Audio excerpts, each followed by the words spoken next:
اولئک الذین یدعون یبتغون،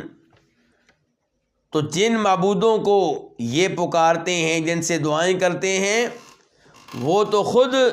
ایسا وسیلہ ڈھونڈتے ہیں جو انہیں اللہ کے مزید قریب کر دے۔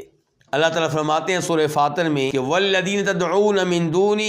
ما یملکون من قطمیر، جن کو تم پکارتے ہو من دونہ، اللہ کے علاوہ جن کو پکارتے ہو، جن سے دعائیں کرتے ہو، ما یملکون من قطمیر، وہ تو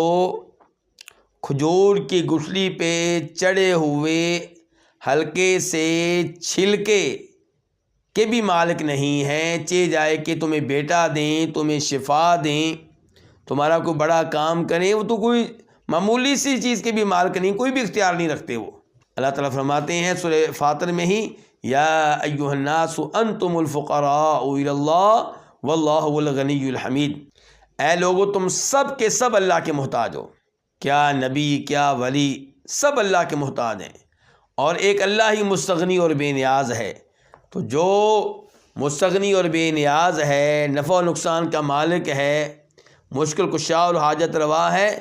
دعا اسی سے کی جائے گی، عبادت اسی کی جائے گی، سجدہ اسی کو کیا جائے گا، رکوع اسی کو کیا جائے گا۔